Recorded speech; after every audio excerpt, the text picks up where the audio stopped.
तो हेलो प्यारे बच्चों, कैसे हैं आपसे? उम्मीद करते हैं प्यारे बच्चों आप सभी बहुत ही अच्छे होंगे। तो प्यारे बच्चों इस वीडियो में प्यारे बच्चों हम लोग वर्ग 8वीं का प्यारे बच्चों वर्ग 8वीं में प्यारे बच्चों आप लोग साइंस प्यारे बच्चों क्या प्यारे बच्चों यहाँ पे सब्जेक्ट आप लोग को लिखा हुआ दिख रहा होगा प्यारे बच्चों साइंस। ठीक है, साइंस यानी कि प्यारे बच्चों विज्ञान। और विज्ञान में प्यारे बच्चों हम लोग जो फिजिक्स केमिस्ट्री बायोलॉजी होता है, 3 सब्जेक्ट होता है ना प्यारे बच्चों।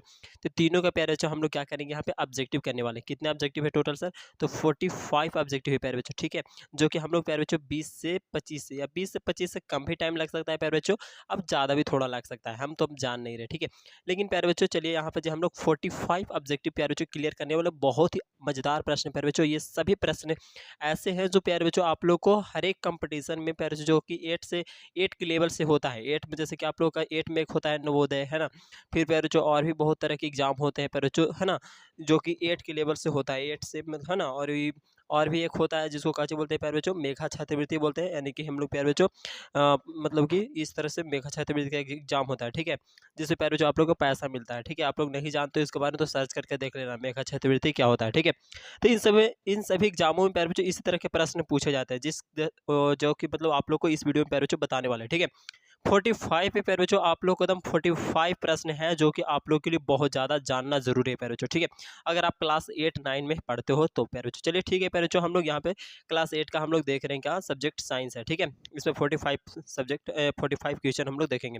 जिसमें पहला प्रश्न प्यारे बच्चों बोल रहा है कि किस ग्रह को प्यारे बच्चों हम लोग लाल ग्रह कहते हैं। ठीक है, तो इसका प्यारे बच्चों आप लोग याद रखिएगा प्यारे बच्चों, मंगल ग्रह, है ना। आप लोगों को हो सकता है पहले से भी इसका पता होगा आंसर। ठीक है, तो इसको प्यारे बच्चों हम लोग क्या जानते हैं कि किस ग्रह को लाल ग्रह से जाना जाता है प्यारे बच्चों, तो मंगल ग्रह। ठीक है, आगे बढ़ते दूसरा प्रश्न बोला जा रहा है प्यारे बच्चों की पृथ्वी के सबसे पहले प्यारे बच्चों बोल रहा जा रहा है पृथ्वी, यहाँ पे जी सूर्य नहीं बोल रहा है। ठीक है, यहाँ पे प्यारे बच्चों बहुत सारे बच्चे होते हैं ना, वो मतलब कि ये सोच लेते हैं सूर्य बोल रहा है, ऐसा नहीं प्यारे बच्चों, यहाँ पे पृथ्वी के निकटतम ग्रह बोला जा रहा है। ठीक है, तो पृथ्वी के निकटतम ग्रह यानी कि सूर्य के निकटतम ग्रह बुध नहीं लगा देना है। ठीक है, यहाँ पे पृथ्वी के निकटतम ग्रह बोला जा रहा है, तो पृथ्वी के निकटतम जो ग्रह है प्यारे बच्चों वो है शुक्र ग्रह। ठीक है, तो हम लोग का राइट आंसर दूसरा का ए हो जाएगा। ठीक है प्यारे बच्चों, इस तरह से हम लोग आगे बढ़ते हैं तीसरा में प्यारे बच्चों बोल रहा है कि निम्न में प्यारे बच्चों कौन तारा है। ठीक है, इनमें जो कौन है तारा है, ऑप्शन है ए में टाइस, बी में सूर्य, सी में प्यारे बच्चों पुच्छल तारा और डी में है प्यारे बच्चों सभी। ठीक है, तो यहाँ पे जो प्यारे बच्चों आपका सूर्य जो है एक तारा है। ठीक है, ये आप ये लोग याद रखिएगा, यानी कि ऑप्शन नंबर 3 जो है, 3 मतलब 3 का जो सी है ऑप्शन नंबर, वो राइट आंसर हमारा हो जाएगा प्यारे बच्चों। चौथा में आगे बढ़ते हैं। आगे चौथा में बोला जा रहा है सूर्य से प्यारे बच्चों पृथ्वी की दूरी कितनी है। ठीक है, सूर्य से पृथ्वी की जो दूरी है वो 8.3 प्रकाश वर्ष है। ठीक है, 8.3 प्रकाश वर्ष प्यारे बच्चों। ठीक है, यानी कि option number see the right answer. ठीक है प्यारे बच्चों, आगे बढ़ते हैं। हमने पांचवा प्रश्न बोला जा रहा है कि सूर्य का सबसे निकटतम ग्रह कौन है। सूर्य के सबसे निकटतम ग्रह, तो देखो अभी जस्ट यहाँ पे हम लोग पृथ्वी के निकटतम ग्रह शुक्र याद किए थे। ठीक है, लेकिन सूर्य के सबसे निकटतम ग्रह प्यारे बच्चों तो यहाँ पे हो जाएगा बुध, है ना, यानी कि option number A the right answer, बुध प्यारे बच्चों। ठीक है, आगे बढ़ते हैं। छठा प्रश्न बोला जा रहा है कि सूर्य से प्यारे बच्चों मतलब यहाँ पे जो लिखा हुआ है सबसे गर्म ग्रह कौन है। मतलब सूर्य से एक्चुअली तो लिखना है, पता नहीं है क्या लिखा हुआ है, लेकिन ये हम लोग से पूछा जा रहा है कि सबसे गर्म ग्रह कौन है। ठीक है, तो सबसे गर्म ग्रह जो है प्यारे बच्चों वो हमारा राइट आंसर सी हो जाएगा। ठीक है, यानी कि शुक्र हो जाएगा प्यारे बच्चों। कौन सा हो जाएगा? शुक्र ग्रह। ठीक है प्यारे बच्चों, यानी कि हम लोग ऑप्शन नंबर सी में लगा देंगे, छठा का सी। ठीक है, यानी कि शुक्र ग्रह जो है प्यारे बच्चों वो सबसे गर्म ग्रह है। ठीक है प्यारे बच्चों, अब क्यों सर? वो तो मतलब सूर्य के नज़दीक तो सबसे नज़दीक है तो बुध है, लेकिन शुक्र जो है वो सबसे गर्म क्यों कहलाता है? तो प्यारे बच्चों वहाँ पर जी ना कार्बन की मात्रा और ऐसे तत्व की मात्रा है जो कि प्यारे बच्चों मतलब कि उसको गर्म रखता है। ठीक है, चलिए समझ में आ रहा होगा आपको। ठीक है, चलिए, और वो जो है वहाँ जो है, और ये बुध के पास वो तत्व नहीं है। ठीक है, इसीलिए बुध उतना गर्म नहीं होता है। ठीक है, चलिए यहाँ पे जी सतम बोला जा रहा है कि सूर्य किस प्यारे बच्चों सबसे ऊपरी सतह को तापमान होता है, यानी कि इस तरह से कोई इस प्रश्न को इस तरह से भी पूछा जा सकता है कि सूर्य की धरातल का तापमान कितना होता है, या प्यारे बच्चों सूर्य के, हाँ, धरातल का तापमान कितना होता है या सूर्य के सतह का तापमान कितना होता है। तो 6000 डिग्री सेल्सियस याद रखिएगा, option number D the right answer. आठवां पैर जो है पृथ्वी का एक उपग्रह है, तो पृथ्वी का उपग्रह कौन है? चंद्रमा है। ठीक है, ऑप्शन नंबर ए हो गया। नौवें पैर जो यहाँ पे बोला जा रहा है कि कौन सा जो ग्रह है जिसका उपग्रह नहीं है, मतलब कौन ऐसा ग्रह है उसका उपग्रह नहीं है। ठीक है, तो पैर जो शनि का उपग्रह है। ठीक है, और यहाँ पे पैर जो चंद्रमा है, तो ये तो हटा ही दो। ठीक है, ये फालतू आ गया है। चलिए, शनि का हम लोग जानते हैं कि उपग्रह है। ठीक है, शुक्र का भी उपग्रह है पैरोचो। ठीक है ना, शुक्र का भी उपग्रह है पैरोचो। तो किसका नहीं है सर? तो पैरोचो यहाँ पर जो आप लोग का ऑप्शन नंबर बी दिख रहा है उसका नहीं है। ठीक है, किसका पे सर? तो बुध का। ठीक है, तो बुध का उपग्रह एक भी नहीं है। आगे बढ़ते हैं 10वां प्रश्न में प्यारे बच्चों। 10वां प्रश्न में प्यारे बच्चों यहाँ पे बोला जा रहा है ना, क्या बोला जा रहा है कि ग्रहों को परिक्रमा जो करते हैं, है ना? जो ग्रहों का परिक्रमा करने वाले खगोलीय पिंड को क्या कहते हैं? ठीक है, ये पूछा जा रहा है कि ग्रहों को जो परिक्रमा करने वाले खगोलीय पिंड को हम लोग क्या बोलते हैं? तो उपग्रह बोलते हैं, ठीक है? मतलब कि ग्रह को जो खगोलीय पिंड जो चक्कर लगाता है, उसको क्या बोलते हैं? तो उपग्रह बोलते हैं, ठीक है प्यारे बच्चों? आगे बढ़ते हैं, क्वेश्चन नंबर हम लोग 11th में आता है। 11th में बोला जा रहा है प्यारे बच्चों 11 में कि हमारे सौर परिवार में प्यारे बच्चों कितने उपग्रह हैं? ठीक है, ग्रह की संख्या बोला जा रहा है तो 8 बोलेंगे। कितना बोलेंगे प्यारे बच्चों? 8 बोलेंगे, यानी option number be the right answer. यहाँ पे प्यारे बच्चों 12वां में बोला जा रहा है कि खगोलीय पिंडों की प्यारे बच्चों दूरी को किस इकाई में मापा जाता है? ठीक है, तो देखो यहाँ पे प्यारे बच्चों आप लोग का लिखा हुआ है सी में प्रकाश वर्ष, तो ये हमारा राइट आंसर हो जाएगा। ठीक है, यानी कि खगोलीय पिंडों की दूरी को किस में मापा जाता है प्यारे बच्चों? तो वो मापा जाता है प्रकाश वर्ष में, ठीक ना? आगे बढ़ते हैं, यहाँ पे 13वां में बोला जा रहा है कि किस ग्रह को जो बोला जा रहा है कि किस ग्रह को प्यारे बच्चों प्रभात ग्रह कहते हैं। प्रभात ग्रह मतलब प्रभात ग्रह, यानी कि प्रभात मतलब सुबह सुबह सुबह का, एक तरह से सुबह का ग्रह कहते हैं, ठीक है? तो यहाँ पे जो शुक्र जो है ना, वो सबसे सुबह दिखा मतलब प्रभात ग्रह उसको बोला जाता है, ठीक है? शुक्र ग्रह को प्रभात ग्रह बोला जाता है, ये याद रखिएगा, ठीक है? चलिए, तो अगर आपसे कोई पूछे कि प्रभात ग्रह का नाम क्या है, तो शुक्र बोलना है, ठीक है? या शुक्र को कौन सा ग्रह बोलते हैं, तो प्रभात ग्रह। और शाम में भी सबसे पहले दिखाई देता है यही प्यारे बच्चों, ठीक है? तो मतलब शाम होने वाला रहेगा और ये शुक्र ग्रह दिखाई देता है, ठीक है? चलिए, यहाँ पे जिस 14 नंबर प्रश्न में बोला जा रहा है प्यारे बच्चों, क्या बोला जा रहा है, इनमें कौन ग्रह नहीं है? ठीक है, ये जो ऑप्शन 4 है इसमें से कौन जो है ग्रह नहीं है? ठीक है, तो देखो शनि तो ग्रह है प्यारे बच्चों, बुध भी ग्रह है, मंगल भी ग्रह है, लेकिन प्यारे बच्चों आपका ऑप्शन नंबर ए जो है वो ग्रह नहीं है, ठीक है? तो जो भी हो, यहाँ पे लिखा हुआ है ऐसे सीरियस, ठीक है? सीरियस एक शायद तारा है, ठीक है? तो ये उपग्रह नहीं है। चलिए, 15 में आते हैं प्यारे बच्चों। 15वां में निम्न में कौन जो है सौर परिवार का सदस्य नहीं है प्यारे बच्चों? ठीक है, तो ये प्यारे बच्चों आपका ये जो यहाँ पे तारा मंडल जो है वो क्या है, सौर परिवार का सदस्य नहीं है प्यारे बच्चों, ठीक है? आगे बढ़ते हैं, 16 में बोला जा रहा है कि मनुष्य में जीवाणु द्वारा होने वाला एक सामान्य रोग कौन सा है? ठीक है, जो जीवाणु द्वारा होता है प्यारे बच्चों, ठीक है? 16 में क्या पूछा जा रहा है कि निम्न में से कौन है जो जीवाणु द्वारा मतलब कि उत्पन्न होने वाला रोग है या नहीं है? तो प्यारे बच्चों होने वाला एक सामान्य रोग है प्यारे बच्चों, ठीक है? तो वो प्यारे बच्चों है हमारा टाइफाइड, ठीक है? याद रखिएगा क्या काची, तो वो है टाइफाइड। मनुष्य में जीवाणु द्वारा होने वाला एक सामान्य रोग क्या है? तो टाइफाइड। मतलब कि एक तरह से आप याद रखिए, ऐसे रखोगे, इसको समझो कि टाइफाइड जो है वो किसके द्वारा होता है? तो वो जीवाणुओं द्वारा होता है, ठीक है प्यारे बच्चों? यानी कि बैक्टीरिया द्वारा होता है, ठीक ना? जीवाणु बोले तो इंग्लिश में बैक्टीरिया, हिंदी में प्यारे बच्चों जीवाणु, ठीक है? इंग्लिश में क्या बोलते हैं जीवाणु को? बैक्टीरिया बोलते हैं, ठीक है? तो बैक्टीरिया बोलो या जीवाणु बोलो, जीवाणु या बैक्टीरिया द्वारा होने वाला रोग कौन है? तो ये टाइफाइड है ना? ये टाइफाइड जो है किसके द्वारा होता है? तो जीवाणु या बैक्टीरिया द्वारा होता है, ठीक है? चलिए, यहाँ पे 17 नंबर प्रश्न बोला जा रहा है प्यारे बच्चों कि डेंग परिजीवों किससे फैलता है? ठीक है, तो यहाँ पे ऑप्शन नंबर ए जो है प्यारे बच्चों एडीज मच्छर, मादा एडीज मच्छर द्वारा, ठीक है? मादा एडीज मच्छर द्वारा डेंगू परिजीवी फैलता है, ठीक है? डेंगू परिजीवी, ठीक ना? ये याद रखिएगा थोड़ा सा। 18वां प्यारे बच्चों देखो, इससे भी और मजेदार मजेदार प्रश्न अभी आने वाले प्यारे बच्चों, थोड़ा सा धैर्य रखो, ठीक है? यहाँ पे देखो 18 में बोला जा रहा है कि मलेरिया रोग किस जीव के काटने से होता है प्यारे बच्चों? तो वो मच्छर के काटने से होता है मलेरिया ना। चलिए प्यारे बच्चों, ये तो आप लोग को पता ही होगा, मलेरिया जो है मच्छर के काटने से होता है, ठीक है? चलिए आगे है प्यारे बच्चों, यहाँ पे 19वां प्रश्न में बोला जा रहा है कि सर्वप्रथम चेचक प्यारे बच्चों सर्वप्रथम चेचक को टीके की खोज किसने किया था? तो एडवर्ड जेनर ने किया था, ठीक है? कौन किया था? एडवर्ड जेनर ने, ठीक ना? यानी कि सर्वप्रथम चेचक के टीके का खोज कौन किया था प्यारे बच्चों? यानी कि चेचक का दवाई या जो सुई होता है उसको खोज कौन किया था? मतलब कि उसका खोज कौन निकाला था? तो एडवर्ड जेनर ने, एडवर्ड जेनर प्यारे बच्चों, ठीक है? याद रहेगा, चलिए याद रहेगा। आगे है प्यारे बच्चों 20 नंबर प्रश्न में, यानी कि 20वां में प्यारे बच्चों बोला जा रहा है कि सूक्ष्मजीवी कहाँ पाए जाते हैं? जो तो देखो सूक्ष्मजीवी जो होता है ना प्यारे बच्चों, जल में भी पाया जाता है, हवा में भी पाया जाता है प्यारे बच्चों, और मिट्टी में भी पाया जाता है। इसीलिए हमारा राइट आंसर हो जाएगा ऑप्शन नंबर डी प्यारे बच्चों, ठीक है?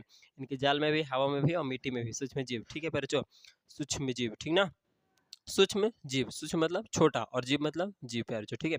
यहाँ पे प्यारे बच्चों 21वें प्रश्न में बोला जा रहा है कि पैरासूर का यहाँ पे लिखा हुआ है प्यारे बच्चों, यहाँ पे आपका लिखा हुआ है पैरासूट प्यारे बच्चों, है ना? पैरासूट लिखा हुआ है, रा नहीं है, टा है, ठीक है? पैरासूट बनाने में किस रेशे का उपयोग किया जाता है? ठीक है, तो पैरासूट बनाने में किस नायलॉन का उपयोग किया जाता है प्यारे बच्चों? आप लोग याद रखिएगा बी वाला, ठीक है? पैरासूट बनाने में किसका उपयोग किया जाता है? तो नायलॉन का उपयोग किया जाता है ना? पैरासूट बनाने में नायलॉन का उपयोग किया जाता है, नायलॉन रेशे का, जो कि बहुत ज़्यादा मजबूत होता है, ठीक है प्यारे बच्चों? यहाँ पे 22वां में होता है, तो 22वां में बोला जा रहा है रेयान एक रेशा है। तो रेयान एक कैसा रेशा है प्यारे बच्चों? तो रेयान जो है हम लोग क्या जानते हैं कि जो रेयान जो है प्यारे बच्चों, वो एक संश्लेषित रेशा कहलाता है, ठीक है? कैसा रेशा कहलाता है सर? तो रेयान जो है वो संश्लेषित रेशा कहलाता है, जो कि ऑप्शन नंबर सी में है, ठीक है? आगे बढ़ते हैं 23वां में।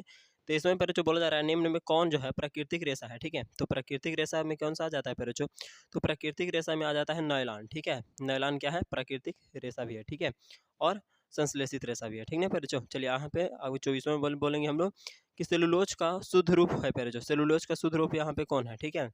तो ये हो जाएगा कागज जो है, उस सेलुलोज का शुद्ध रूप है, ठीक है। यहाँ पे 25वां बोला जा रहा है कि निम्न में जो कौन है मानव निर्मित मानव निर्मित रेशा है। तो मानव निर्मित रेशा कौन है, तो रेयान है, ठीक है। रेयान रेयान प्यारे जो मानव निर्मित रेशा है, ठीक है। 26 में बोला जा रहा है कि प्यारे जो घर्षण से उत्पन्न होता है, घर्षण से क्या उत्पन्न होता है प्यारे जो, मतलब घर्षण से उत्पन्न होता है, ठीक है। तो घर्षण से प्यारे जो ऊष्मा उत्पन्न होता है, ठीक है। देखो अब कैसे सर घर्षण से ऊष्मा उत्पन्न होगा सर, तो हाथ को लगड़ो अपने में, दोनों हाथ को आपस में लगड़ो, ठीक है, और गर्माहट महसूस होगा। तो दोनों हाथ में जब लगड़ोगे आपस में तो वहाँ पे घर्षण उत्पन्न होता है, और घर्षण से ऊष्मा उत्पन्न हो रहा है, यानी कि गर्माहट आपको महसूस होगा, ठीक है। ऊष्मा मतलब गर्मी, ठीक है। चलिए यहाँ पर जी पहले जो 27 में आते हैं टाइप बोला जा रहा है कि टायर के तलियों को, मतलब टायर देखे हो ना गाड़ी का, मतलब कोई भी गाड़ी का टायर देखे होगे, तो टायर के जो होता है ना पर जो तल, वो उसमें गोटी का काम है, मतलब कि जो गोट मतलब का डिजाइन बनाया रहता है, ठीक है। मतलब कि ऊंच नीच ऐसे तरह से गोट डिजाइन बनाया रहता है टायर में, ठीक है, देखे होगा, मतलब कि बड़ा बड़ा गाड़ी जैसे बस हो गया, ट्रैक्टर हो गया, इस सब की गाड़ी में। तो वो क्यों बना होता है, वही बोला जा रहा है कि टायर के तलियों को कोटी जो गोटी का काम है, फिर जो गोटी का काम होता है, गोटी जैसा बनाया रहता है, उसका काम क्या होता है, तो फिर जो घर्षण का बढ़ाना होता है, ठीक है। फिर जो क्या होता है, घर्षण को बढ़ाना, जिससे क्या होगा, पिछुलेगा नहीं फिर जो, ठीक है। चलिए यहाँ पे अगला बोला जा रहा है यहाँ पे 28 में कि समान आवेशों के बीच होता है परिचय। देखो समान आवेश रहेगा परिचय तो क्या होगा, आकर्षण नहीं होगा, ठीक है, यानी कि प्रतिकर्षण होगा, ठीक है परिचय। प्रतिकर्षण को हम विकर्षण भी बोल सकते हैं, यानी कि दोनों एक फैल मतलब हटेगा, एक दूसरे से दूर भागेगा, ठीक है बच्चों। और यही अगर कौन बोला यहाँ पे समान आवेश बोल रहा है ना, अगर असमान आवेश बोलता तो यहाँ पे आकर्षण होता, यानी कि अगर प्लस माइनस रहता तो क्या होता, सड़ता। लेकिन यहाँ पे दोनों अगर सेम सेम रहेगा, जैसे कि सेम जैसे प्लस प्लस या माइनस माइनस, तो क्या होगा, विकर्षण होगा, यानी कि प्रतिकर्षण उसको बोलेंगे, ठीक है। प्रतिकर्षण बोलो या विकर्षण बोलो, बात सेम है, ठीक है, यानी कि दूर भागेगा, ठीक ना। चलिए यहाँ पे 29 नंबर प्रश्न में बोला जा रहा है कि आवेश कितने प्रकार के होते हैं। तो आवेश पैरों दो प्रकार के होते हैं, पहला धनावेश और दूसरा ऋण आवेश, तो आप लोग पता ही होगा, है ना। 30 नंबर प्रश्न में बोला जा रहा है पैरों यानी कि 30वां में कि आकाशीय विद्युत पैरों आकाशीय विद्युत, यहाँ पे लिखा हुआ विसर्जन विसर्जन को, आकाशीय विद्युत विसर्जन को, तथा यहाँ पे लिखा हुआ है कि आकाशीय विद्युत विसर्जन को क्या कहा जाता है, ठीक है। तो आकाशीय विद्युत विसर्जन को पैरोचो यहाँ पे क्या कहा जाता है पैरोचो, तो आकाशीय विद्युत विसर्जन को कहा जाता है तड़ित, ठीक है। यहाँ पे याद रखिएगा तड़ित, तड़ित जो मतलब कि बारिश होता है तो उस समय तड़ित होता है, आप लोग को पता ही होगा, ठीक है, जो कि आसमान में गरजते हैं, लेकिन पहले लाइट मारता है फिर गरजता है ना। तो और उससे पैरोचो बहुत ज़्यादा अगर किसी इंसान पर गिर गया तो उसका जान भी चला जाता है ना, इस तरह से। यहाँ पे एक 30वां प्रश्न बोला जाए पैरोचो कि साफेट जो है, साफेट में पलक के पैर जो यहाँ पे नीचे लिखा हुआ है कि ढोले होने से क्या होता है, ठीक है। तो यहाँ पे साकेट है पैर जो, माफ कीजिएगा, ठीक है। साकेट में पलक के ढीले होने से क्या होता है, तो देखिए साफेट में पलक के ढीले होने से पैर जो होता है ना, वो मतलब कि क्या निकलती है, यहाँ पे निकलती है वो पूछ रहा है, ठीक है।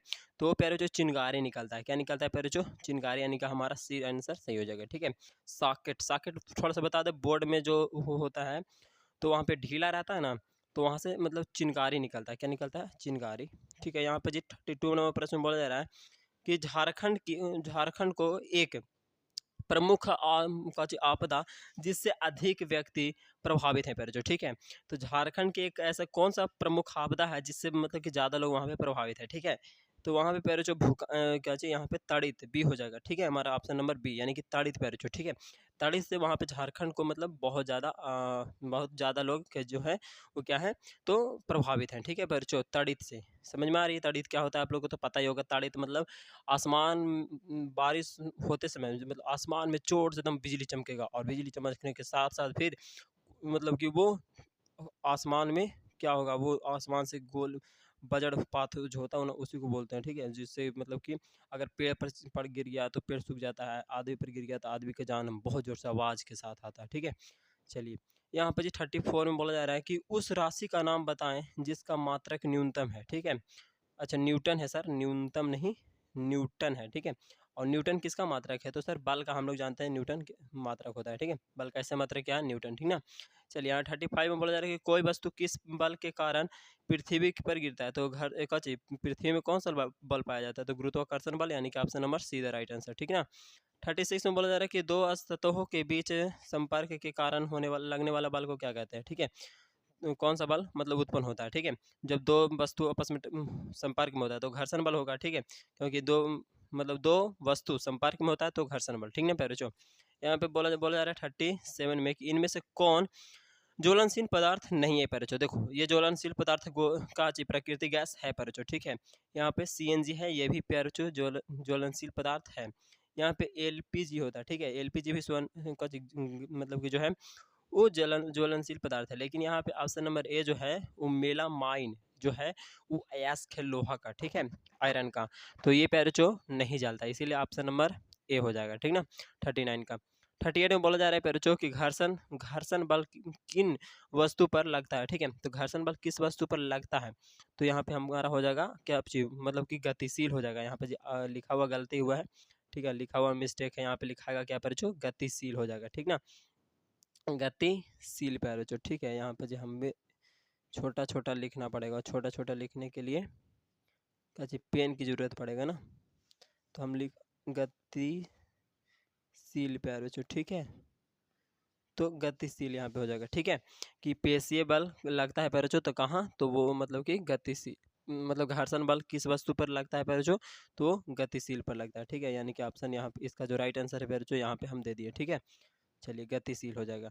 यहाँ पे अगला 39 में बोला जा रहा है कि पेशीय बल कहलाता है, ठीक है, पेशीय बल जो होता है ना वो पैरोचो, देखिए पेशीय बल कहने का मतलब है कि आप अपने पेशियों के द्वारा, आप आपके शरीर जो है ना उन पेशियों के द्वारा जो बल लगाते हैं, जैसे कि हम अपने हाथ से, ठीक है, तो वो संपर्क में होता है तब ना बल हाथ से लगाएंगे। जैसे कि हम अगर कोई वस्तु हाथ से उठा रहे हैं तो हाथ से कब उठाएंगे? तो हाथ से जब उसको टर्चिंग दोनों में रहेगा तब ना, तो वो हो जाएगा संपर्क बल में, ठीक है। पेशीय बल मतलब कि संपर्क बल में आता है, ठीक है। और घर्षण बल, देखिए संपर्क बल दो गो आता है, ठीक है, एक हमारा घर्षण बल आ गया और एक हो गया पेशीय बल, ठीक ना। चलिए 40 नंबर प्रश्न में यानी कि 40वां बोला जा रहा है कि बल का उपयोग होता है, तो बल का उपयोग कहाँ पे करते हैं हम लोग? देखो हम लोग कोई चीज़ को उठाने में करते हैं, खेलने में भी करते हैं, धक्का देने में भी करते हैं, यानी कि हम ABC जो है तीनों सही है, इसीलिए डी वाला भी सही कर देंगे, सभी वाला सही हो जाएगा, है ना। यानी कि हम लोग खेलने में भी बल का उपयोग करते हैं, खेलने में, उठाने में कोई चीज़ को और धक्का देने में, ठीक ना। यहाँ पे 41 में बोला जाए कि खरी फसल है, तो खरी फसल कौन हो जाएगा? तो देखो यहाँ पे सोयाबीन भी है और धान भी जो है दोनों खरी फसल है, ठीक है। लेकिन पैरोचो यहाँ पे अगर एगो नहीं रहेगा तब हम एगो मार सकते हैं, ठीक है। लेकिन आप लोग याद रखिएगा कि धान भी तो हमारा खरी फसल है, क्योंकि आप लोगों को पता होगा धान खरी फसल में आते हैं, और ये सोयाबीन भी खरी फसल है, ठीक है। तो हम अभी इसका कोई आंसर नहीं देंगे, ठीक है। आगे बढ़ते हैं पैरोचो 42 में बोला जा रहा है, पैरोचो 42 में क्या बोला जा रहा है? स्वपोषी है, तो स्वपोषी किसको बोलते हैं? जो अपना खाना खुद बनाता है और खुद ही ग्रहण करता है। अब तुरंत के लग रहा हो कि सर मम्मी हमारा खाना खुद बनाता है और खुद हम खा लेते हैं, तो स्वपोषी हो गया। नहीं, वो खाना पकाते हैं, खाना बनाने का काम अलग होता है, ठीक है, बनाना और पकाना दोनों में डिफरेंट है, ठीक है। तो पैरोचो यहाँ पर जो बोला जा रहा है खाना बनाने की बात किया जा रहा है, जैसे कि पेड़ पौधे जो होते हैं वो खाना बनाते हैं खुद, समझ में आ रही बात है, बनाने की बात किया जा रहा है। हम लोग क्या करते हैं? तो नॉर्मली पकाते हैं, ठीक है, तो पकाना नहीं है, बनाने की बात कर रहे हैं। तो जो बनाता है और खुद ग्रहण करता है तो उसको हम लोग क्या बोलते हैं? स्वपोषी बोलते हैं, जैसे कि पेड़ पौधे, ठीक है। तो यहाँ पे बकरी जो है वो तो परपोषी में आता है, मनुष्य हम लोग हैं परपोषी हैं। यहाँ पे लिखा हुआ है पैरोचो आम का पौधा, ठीक है, तो आम का पौधा भी पैरोचो जो है क्या हो जाएगा? स्वपोषी हो जाएगा, ठीक है, क्योंकि आम का पौधा यानी कि कोई भी पौधा हो जिसमें पैरोचो क्लोरोफिल वर्णक पाया जाता है, तो वो अपना प्रकाश संश्लेषण की क्रिया के द्वारा अपना भोजन जो होता है वो खुद बनाता है, ठीक है, इसीलिए वो स्वपोषी कहलाता है। इसीलिए हमारा जो 42 है उसका राइट आंसर ऑप्शन डी हो जाएगा, ठीक ना। तो आते हैं 42 में 43 में पैरोचो बोला जा रहा है कि खरपतवार है, तो खरपतवार किसको बोलते हैं? तो जो पैरोचो हम लोग खेत में जो पौधे लगाते हैं उसके अतिरिक्त जो पौधे उग जाते हैं, ठीक है, जैसे कि हम धान का अगर फसल लगाते हैं, धान के अतिरिक्त कोई और पौधे उग गया है तो वो हमारा खरपतवार कहलाता है, ठीक है।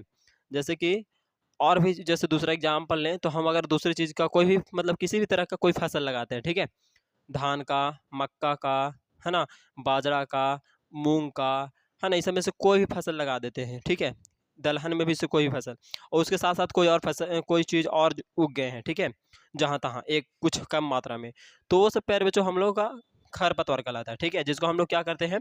जो हमारे पौधों को क्या करता है, आगे बढ़ने से रोकता है, जो इसीलिए हम उसको क्या करते हैं, फिर निराई कर देते हैं, निका देते हैं, ठीक है, खेतों से निष्कासन कर देते हैं। तो उसको हम लोग घास भी बोलते हैं, ठीक है, देहाती भाषा में घास बोलते हैं ना। तो प्यारे बच्चों यहाँ पे वही बोल रहा है, खरपतवार है प्यारे बच्चों, तो यहाँ पे ऑप्शन नंबर डी देन की घास। और इसके एग्जाम्पल एक दो प्यारे बच्चों दे दे, दूधिया घास आ जाएगा, ठीक है, गाजर घास आ जाएगा, ये सब प्यारे बच्चों घास होते हैं, ठीक है। 40 यहाँ पे 4 में बोला जा रहा है कि रबी फसल है। रबी फसल में क्या आ जाता है प्यारे बच्चों, जैसे कि चना वाला हो गया, चना हो जाएगा, गेहूँ हो जाएगा, फिर आपका ये मूंग का उस समय जो और चीज़ें बोए जाती हैं वो सब रबी फसल में आते हैं, ठीक है। तो हमारा यहाँ पे जी चना बोल रहा है, तो चना इधर राइट आंसर, ठीक है। 45 में यहाँ पे बोला जा रहा है कि फसल चक्रण जो होता है उससे मिट्टी की उर्वरता में क्या होती है, घटोतरी होती है या बढ़ोतरी होता है, बढ़ोतरी या घटोतरी, या कोई परिवर्तन नहीं होता है। तो प्यारे बच्चों फसल चक्रण से हमारे जो मिट्टी की उर्वरता जो होती है वो बढ़ जाती है, ठीक है, क्या होती है, बढ़ जाती है, इसीलिए ऑप्शन नंबर ए इधर राइट आंसर। इसीलिए प्यारे बच्चों अगर आपके पिताजी खेती करते हैं तो आप उन्हें ये सलाह दीजिए कि फसल चक्रण द्वारा अपनी मतलब कि खेती करें, तो फसल चक्रण के द्वारा, जैसे क्या होगा, फसल चक्रण मतलब क्या होता है कि जो साल भर के होता है, तो मतलब कि सालों भर में वो फसल जो है वो अलग अलग लगाएं, ठीक है। ठीक है प्यारे बच्चों, तो आज भर इतना ही, और आप लोग को 45 जो ऑब्जेक्टिव है वो क्लियर हो गए होंगे। तो प्यारे बच्चों थैंक यू, लव यू, फिर मिलेंगे नेक्स्ट वीडियो में, तब तक के लिए जय हिंद, जय भारत, वंदे मातरम।